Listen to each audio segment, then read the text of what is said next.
personal.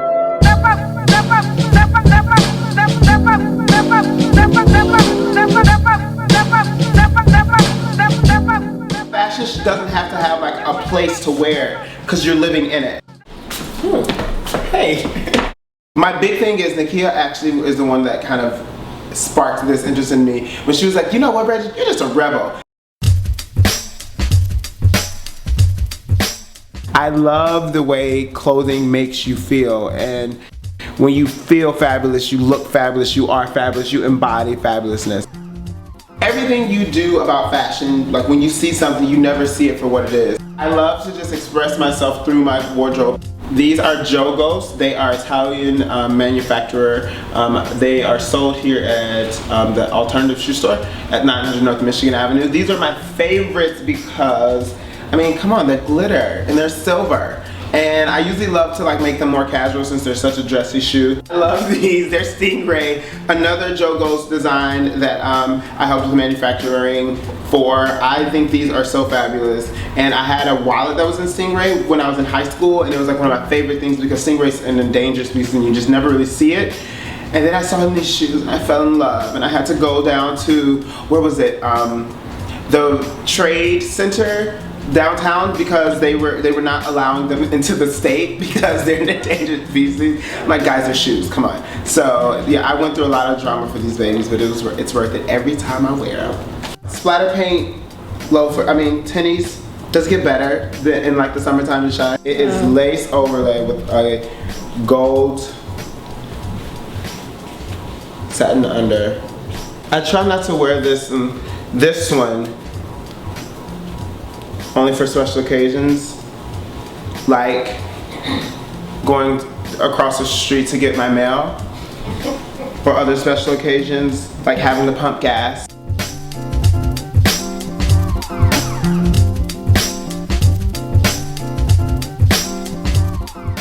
You know, special things in life.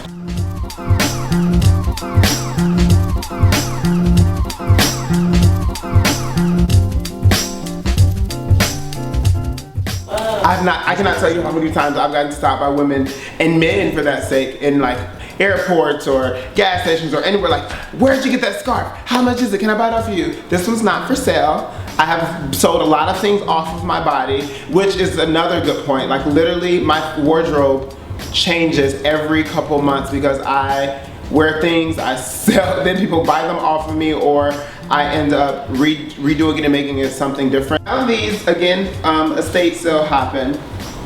That's my favorite thing as a stylist. Like I have to go to estate sales just for like ReFINDefined as far as like vintage and taking it and redesign it, which is basically my business side of things. I have to do that, and in a sense I always find these one-of-a-kind amazing pieces and I'm like, now I want to do this to it. So I feel like it kind of trickles into my wardrobe.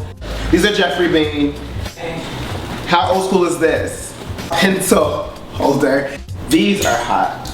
They're Givenchy, and they are oversized like leather stretch pants. Yes, I've never have a big butt, but it's not quite that big. But the fun thing about these is I pull them up high because they're old school, and I belt it, and it gives me like a potato sack like bag look. So I'll do this with like a white tank or just like a white shirt and make it super like I just happen to be wearing this. My blazers and my vests are where I invest on the top piece. This blazer is awesome. The color is what drew me to it, and I think it was initially meant for a woman, but I completely recut it and took off the buttons, so now it's made for me. These are some of my favorite colors of denim. I wear these, the black ones I get the most wear just because they're the easiest. I'm a really big neutral guy, even though you can't tell today. Blue's a neutral for me. I do a lot of like color on color and then like splashing it with accessories and splashing it with headpieces and armed candy and vests and things of that nature just to like mix and match it. This sweater is really, really fab. I love this big design, and it's so like huge and like masculine, but if you look at the sides, it's like a deep cut side. This one is so cool. I love the screen print. And what this is, it's vintage as well, and that's why I had to support it. And basically what this artist does is find vintage vintage vests and then put screen prints on them. I put a zipper in the back of, I took his vest like this, then I put a zipper all the way. I can never leave it the way it was originally was or what it was originally designed to be. It's like a tapered in the body, and then it also, I changed it by adding, told you about my detailing, the Yves Saint Laurent pocket is what I call it. Because so it's like the hidden pocket that goes this way, vertically. The fur is added detail. I just love the tribal. I'm so into tribal print, obviously. So I just love it. It's so ethnic. I like things that have a purpose, like tribal things that kind of like move the eye and that like create like dimensions. And I think this jacket is a good one with like the lines this way, the pattern, the detailing. I'm just drawn to things that are unique and that when you see them, you think about something else. I guess that's what really inspires me with my wardrobe. Who doesn't need a raincoat? I think it's so cool, it's so easy, and it's like bright yellow. You can't, if you're gonna do it. I mean, yeah, if you're gonna do a raincoat, you do a raincoat. And you can't miss me in this thing. I think this is one of the most fabulous things myself and my tailor have ever created. It's just so chic and it's unisex, but it's not for sale. They were houndstooth pants originally, and they were cool, but like the way it had this like old school bell bottom to it, and I was like, something about that material though, like I was just so intrigued. Denim and tank tops and tees are basically what I buy from anyone else besides a vintage for the most part. Now, I like my fedoras on the other side of my bang so you can see my little hair in the front. Plus like this, it's just not, everyone looks like that. It's not fun. What I do is, I wear this, I just take it and I twist it. And maybe it's the hippie in me. This is my favorite fanny, and it's been with me everywhere. Well, actually, the last time I wore her, as you can see, it's long. She was a crossbody.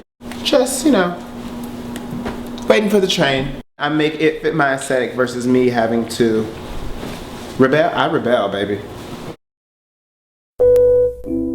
When it comes to like style icons and people I love, there's so many. Patrick Kelly, he's a designer actually from Mississippi like myself, and he was born in the 50s, and one of the things that I loved about him and about his as a designer as well as like a fashion a style icon is that he just followed his own rules. He saw things differently, and he was really misunderstood a lot by American fashion and culture during the 70s, just because he was just somewhere else. He was more avant-garde and he wasn't afraid to do that. And his passion and his dedication to being himself really is what made him huge in Paris. He was bigger overseas than he ever was in America. Jimi Hendrix, he's another one of my favorites. Music as well as just style-wise, I think he just followed his own rules. Elise Vianney, she is a Chicago-based designer, accessory designer who I've just like found this like I have mad love for her work. I have mad love for her as a designer, and I love her aesthetic. She does these fun little layering bracelets that you just throw on, and you can literally I throw on like 1,000 of them, and they're just so fun. Like I have no problem with like finding the rest of my wardrobe and recreating them because it just makes it more personal that way. So ReFINDefined is my business venture. It is a vintage redesign firm that is based here in Chicago. It's based on the idea of pop-up shop. Also a ReFINDefined piece.